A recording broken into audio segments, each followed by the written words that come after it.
Hello everyone, welcome back to my YouTube channel. My name is Monika और आज मैं लेकर आई हूँ आपके लिए सामाजिक विज्ञान की वर्कशीट नंबर 3 फॉर क्लास 7 और आज की डेट है 23 जुलाई 2021। मैं कलर चेंज करूँगी, यहाँ पे ग्रीन कलर। Okay, alright. आज हमारा जो टॉपिक है वो है ग्लोब और मानचित्र। इसके बारे में हम पहले थोड़ा सा पढ़ चुके हैं, आज और पढ़ेंगे। चलिए देखते हैं। क्या आपने कभी सोचा है कि हमारी पृथ्वी कैसी है? गोल है, चपटी है, तश्तरी की तरह है, कैसी है? ज़रा बताइए, आप पृथ्वी कैसी है? आपको क्या लगता है? पूरा सर्कल है, एक पूरा गोल आकार की है या नहीं? बताना मुझे, लिखना नीचे, ठीक है? फिर हम देखते हैं आप सही हो या नहीं, ठीक है? ये देखिए, ये चित्र बनाया है एक हमारी पृथ्वी का। हमारी पृथ्वी पूरी तरह से गोल नहीं है, ठीक है? ये उत्तरी और दक्षिणी ध्रुवों पर थोड़ी सी चपटी तथा बीच में से थोड़ी उभरी हुई है, ठीक है? तो ये कैसी है? मतलब अगर हम देखें, उत्तरी ध्रुव ये है जैसे, है ना, और यहाँ से थोड़ी ऐसे है, ये ऐसे है, ये और नीचे ऐसे है ये, ठीक है? पूरी तरह से ऐसी नहीं है, मतलब थोड़ा बहुत ऐसे बता रहे हैं कि ध्रुवों पे थोड़ी सी चपटी है और यहाँ पे थोड़ा सा फैलाव है इसके, ठीक है? उभरी हुई सी है, ठीक है? तो ये तो गोल नहीं हुआ। पृथ्वी के इस आकार को हम क्या बोलते हैं? भू आभ, ठीक है? लेकिन पृथ्वी जो है का ये चपटापन उत्तर और दक्षिण ध्रुव पर ना के बराबर है, जो कि लगभग 21 किलोमीटर का है। अब क्योंकि हमें इतनी गोल सी क्यों लगती है, हमें ऐसा क्यों नहीं लगता, ये बिल्कुल ऐसी चपटी क्यों नहीं लगती नहीं है ये, क्योंकि जो ध्रुवों के जो पास जो इसका जो चपटापन है वो इतना ज़्यादा नहीं दिखता, क्योंकि वो 21 किलोमीटर तक का लंबा है, इसलिए हमें पृथ्वी हमेशा गोल ही दिखाई देती है, ठीक है? आगे देखो, इसमें ना थोड़ा डिस्टेंस का भी बताया हुआ है। कैसे? विषुवतीय व्यास जो है वो हमारी पृथ्वी का, कि कितना यहाँ से यहाँ तक कितना फैलाव है इसका, वो कितना है? 12,756 किलोमीटर, 12,756 किलोमीटर, ठीक है? 12,756। फिर देखते हैं ध्रुवीय व्यास कितना है, कि यहाँ पे कितना उसका जैसे ना फैलाव हो जाता है, तो 12,714 किलोमीटर का। और अंतर कितना है इन दोनों के बीच में? यहाँ और यहाँ में कितना अंतर आ रहा है? देखो, 42 किलोमीटर का ही लगभग अंतर आता है, तो इसलिए वो इतनी ज़्यादा चपटी हमें नहीं दिखती है, ठीक है? फिर देखते हैं यहाँ पे और क्या पॉइंट्स दिए हुए हैं यहाँ पे। और ये देखो, एक चीज़ मैं आपको दिखाना चाहूँगी ग्लोब पे। ये ग्लोब पे जो अक्ष देख रहे हो ना, कि पृथ्वी कितने डिग्री अक्ष पे पृथ्वी जो है वो झुकी रहती है। मैंने आपको लास्ट वर्कशीट में बताया था, जिसको याद है नीचे आंसर लिखो, मैं बाद में बताऊँगी आपको। पहले ये पॉइंट्स पढ़ते हैं। ग्लोब पृथ्वी का लघु रूप में एक वास्तविक प्रतिरूप है, ठीक है? लघु मतलब छोटा, पृथ्वी का छोटा रूप, है ना? ग्लोब विभिन्न आकार और प्रकार के हो सकते हैं, जैसे बड़े ग्लोब हो सकते हैं और छोटे ग्लोब। छोटे ग्लोब को हम क्या बोलते हैं? पॉकेट में रखने वाले ग्लोब। पॉकेट में रखने वाले ग्लोब हो सकते हैं, गुब्बारे वाले ग्लोब हो सकते हैं, बहुत बड़े आकार के ग्लोब हो सकते हैं। ग्लोब पर देशों, महाद्वीपों और महासागरों को उनके सही आकार में दिखाया जाता है, बिल्कुल जैसे वो हमारी पृथ्वी पर है, बिल्कुल उसी आकार के दिखाए जाते हैं। लेकिन इसका मतलब ये नहीं है कि हम उतने ही बड़े दिखाएं, क्योंकि इतना बड़ा ग्लोब हम नहीं बना सकते पृथ्वी जितना, है ना? ग्लोब सुई के चारों ओर पृथ्वी की भांति पश्चिम से पूर्व की ओर घुमाया जा सकता है। अब ये जैसे ये यहाँ पे है ना ग्लोब लगा हुआ, तो इसको हम यहीं पे घुमा सकते हैं, ठीक है? और आपको मैंने बताया था पहले भी कि जो हमारी पृथ्वी है वो कहाँ से कहाँ, कौन सी दिशा से कौन सी दिशा में घूमती है? पश्चिम से पूर्व की ओर घूमती है, ठीक है ना? और लेकिन पृथ्वी पर वास्तव में ऐसी कोई सुई नहीं होती, तो लेकिन ये ऐसी कोई सुई नहीं होती यहाँ पे, ऐसा कोई अक्ष हमें दिख नहीं रहा है यहाँ पे पृथ्वी में, ये हमने बनाया हुआ है काल्पनिक। ये अपने अक्ष पर चारों ओर घूमती है, जो एक काल्पनिक है, तो काल्पनिक रेखा है ये, ठीक है?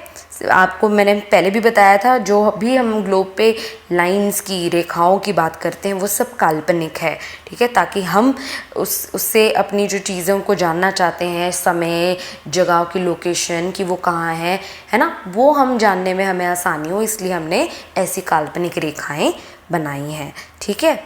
देखो क्या लिखा है यहाँ पे, एक ग्लोब को ध्यानपूर्वक देखें, उसमें आपको क्या क्या दिखाई देता है उन्हें लिखिए। मैं आपको भी आपके स्क्रीन पर ग्लोब दिखाने वाली हूँ। आप सब अपनी स्क्रीन पर अभी एक बहुत बड़े ग्लोब को देख रहे हैं, देखिए, है ना?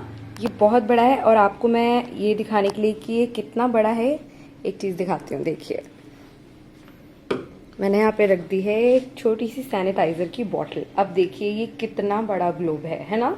बहुत बड़ा ग्लोब है ये। तो इस ग्लोब पर क्या क्या बना है देखते हैं। आप ये देख रहे हैं, ये क्या है? यही है वो ग्लोब का जो अक्ष है, ये इस पर घूमता है ये, है ना। जो पृथ्वी हमारी 23.5 डिग्री अक्ष पर जो झुकी हुई है, मैंने आपको बताया था ना पहले भी। और देखिए हम ग्लोब पर ऐसे इसको घुमा सकते हैं, पृथ्वी को, देख रहे हैं आप, ठीक है, पश्चिम से पूर्व की तरफ, राइट, ऐसे ही ना। देखेंगे, ये देखिए ये क्या है, ये है भारत। और भारत कहाँ पर है, कौन से महाद्वीप पे है, ये एशिया। तो चलिए अब देखें यहाँ पे हमें क्या क्या दिखता है। हमें ये सारे महाद्वीप दिखते हैं, एशिया है ये नीचे आएंगे हम, यहाँ पे देखो ऑस्ट्रेलिया है, ये दिख रहा है आपको, ये ऑस्ट्रेलिया है, ठीक है। और हम अगर इस तरफ जाते हैं तो ये हमारा यूरोप है, ये देखिए यूरोप लिखा हुआ है ना यहाँ पे, है ना। और हम इधर आते हैं तो ये अफ्रीका है। और ये जो सारी इसके अंदर आप ये देख रहे हैं, लिबिया, इजिप्ट, नॉर्थ सूडान, ये सब क्या है, ये कंट्रीज है यहाँ पे, देश है यहाँ पे, ठीक है। अब यहाँ चलते हैं और तो आ गए हम उत्तर अमेरिका में, है ना। और ये दक्षिण अमेरिका, देखिए ये दक्षिण अमेरिका। और इन सब का आकार बिल्कुल वैसा है जैसे हमारी पृथ्वी पर है, तो आप ये सब देख सकते हैं, है ना, देखिए। और ये ऊपर क्या है, सबसे ऊपर कौन सा ध्रुव होता है, उत्तरी ध्रुव। और एकदम नीचे अगर हम जाएं, क्योंकि इतना बड़ा ग्लोब है ना, देखो मुझे पूरे नीचे से जाना पड़ रहा है, तो यहाँ पे है हमारा दक्षिणी ध्रुव, देख रहे हैं आप। और ये जो सारे देखिए ओशन दिख रहे हैं आपको, महासागर है यहाँ पे, देखिए। और ये देखियो, ये ट्रॉपिक ऑफ कैंसर, कर्क रेखा 23.5 डिग्री उत्तर में है जो। और ये आप देखेंगे हम, ये देखिए ये पास करती है भारत के बीचों बीच, हमने ये पढ़ा हुआ है ना, ये देखो ये भारत की बीचों बीच से जा रही है, दिख रही है आपको, भारत की बीचों बीच जाती हुई, है ना, देख रहे हैं आप।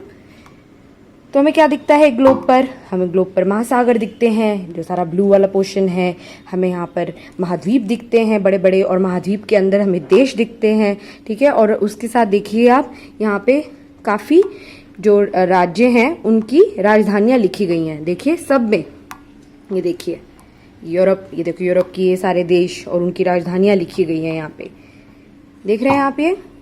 तो ग्लोब पे हम ये सब देख सकते हैं, ये जो सारे अक्षांश और देशांतर बने हुए हैं, देशांतर देखो ऐसे बने होते हैं, ये ऊपर से नीचे तक ये पूरी लाइन ये जा रही है, ये पूरी लाइन यहाँ तक जाएगी। तो ये सारे अक्षांश देशांतर काल्पनिक रेखाएं हैं जो हमने पढ़ा हुआ है, देखा आपने। और हम ग्लोब को ऐसे घुमा भी सकते हैं, लेकिन क्योंकि ये बहुत बड़ा ग्लोब है, इसको मैं उठाकर हर जगह ले जा नहीं सकती, देख रहे हो, ओ भाई बहुत बड़ा है, ठीक है ना। तो इसलिए हम यूज़ करते हैं छोटे ग्लोब्स का, पॉकेट ग्लोब्स का। तो ये था ग्लोब, आपने देखा, मैंने आपको दिखा दिया है। अच्छा लगा ना आपको इसको देखकर? जब क्लास में कभी आएंगे तो ज़रूर मैं क्लास में भी आपको दिखाऊंगी ऐसे ही सेम, ठीक है। नेक्स्ट है, दिए हुए संकेतों से विभिन्न आधार पर पृथ्वी और ग्लोब में अंतर बताना हमने। संकेत क्या है, ग्रह जिस पर हम रहते हैं, पृथ्वी है वो, है ना, गोलाकार, कोई काल्पनिक रेखाएं नहीं है, लघु रूप में पृथ्वी का वास्तविक प्रतिरूप है, काल्पनिक रेखाएं होती भूभाग। तो आपने क्या क्या बताना है, अब इसमें अर्थ बताना है। पहले पृथ्वी का अर्थ क्या है, ये ग्रह है जिसमें हम रहते हैं, तो ये नंबर 1 आपका आ गया, ग्रह जिसमें हम रहते हैं। ग्लोब के लिए क्या है, ये लघु रूप में पृथ्वी का एक वास्तविक प्रतिरूप है, तो ये ग्लोब का हो गया, ठीक है, नंबर 1। फिर आ जाओ आकार, कैसी है पृथ्वी हमारी, ठीक है। इसमें यहाँ लिखा हुआ है कि भूआब, ठीक है ना, भूआब है हमारी पृथ्वी का, मैंने आपको पहले ही बताया था। लेकिन जो ग्लोब होता है वो कैसा होता है, गोलाकार, ठीक है। फिर आ जाते हैं हम काल्पनिक रेखाएं। काल्पनिक रेखाएं होती हैं और कोई काल्पनिक रेखाएं नहीं होती। तो पृथ्वी पर कोई काल्पनिक रेखाएं नहीं होती, पर कोई काल्पनिक रेखाएं नहीं होती, और ग्लोब पे काल्पनिक रेखाएं होती है। अब बता रहे हैं ग्लोब में अध्ययन की कुछ सीमाएं होती हैं, ठीक है, उसको पढ़ने में कुछ सीमाएं हैं। या इतने सोचो, इतने से ग्लोब में तुम सारी कंट्रीज़ का सब कुछ तो नहीं लिख सकते ना, अंदर अंदर का, है ना, सब कुछ नहीं बता सकते हम। तो क्या करते हैं, देखो, जब हम पूरी पृथ्वी का अध्ययन करना चाहते हैं तो ग्लोब का उपयोग करते हैं। जब हमें देखना है, हाँ भाई ये महाद्वीप हैं, महाद्वीप में ये देश हैं, ठीक है। परंतु जब हम पृथ्वी के एक हिस्से का अध्ययन करना चाहते हैं, जैसे कि भारत, दिल्ली, हमारा क्षेत्र आदि, तो मानचित्र अधिक उपयोगी होता है। जब हमें किसी एक छोटे क्षेत्र के बारे में जानना हो ना, अध्ययन करना हो, तब हम मानचित्र का प्रयोग करते हैं। मानचित्र पृथ्वी की सतह या इसके एक भाग का चपटी सतह पर खींचा गया चित्र होता है। मानचित्र मुख्यतः 3 प्रकार के होते हैं, भौतिक, राजनीतिक और थीमेटिक, ठीक है। 3 प्रकार के मानचित्र होते हैं। भौतिक मानचित्र क्या होते हैं? फिजिकल फीचर्स दिखाए जाते हैं, जिसपे पहाड़, पठार, ठीक है, मैदान, ये सब, ठीक है, नदियाँ।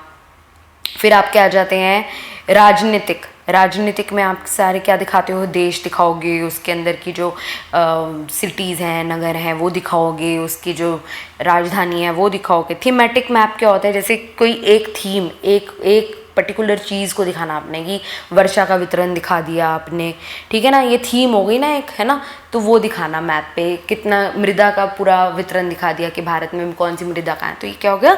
Thematic map. तो 3 प्रकार के मैप होते हैं, ठीक है। गतिविधि 2 क्या है वो करनी है आपने, ग्लोब और मानचित्र में समानताएं और अंतर बताइए, ठीक है। चलिए तो इस प्रश्न का उत्तर देख लेते हैं। पहले समानताएं देख लें। समानताओं में तो यही बोल सकते हैं कि ग्लोब और मानचित्र दोनों ही पृथ्वी के अध्ययन की या कुछ उसके हिस्सों की जानकारी देते हैं, ठीक है। तो अब हम आते हैं अंतर पर, और मैंने 3 अंतर लिखे हैं इसमें। ग्लोब नंबर 1, ग्लोब पृथ्वी का लघु रूप में वास्तविक प्रतिरूप है, और मानचित्र जो है वो पृथ्वी की सतह या उसके एक भाग का चपटी सतह पर खींचा गया चित्र है। नंबर 2, ये पूरी पृथ्वी के अध्ययन के लिए उपयोगी है, जबकि जो मानचित्र है वो पृथ्वी के एक हिस्से का अध्ययन करने के लिए ज़्यादा उपयोगी है।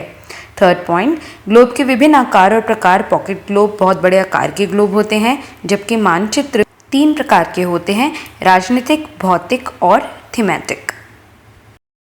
तो कैसी लगी आपको आज की वर्कशीट मुझे ज़रूर बताना। मेरे चैनल को सब्सक्राइब ज़रूर कर लेना, ताकि मैं ऐसी इंटरेस्टिंग वीडियोस आपके लिए लेकर आती रहूं।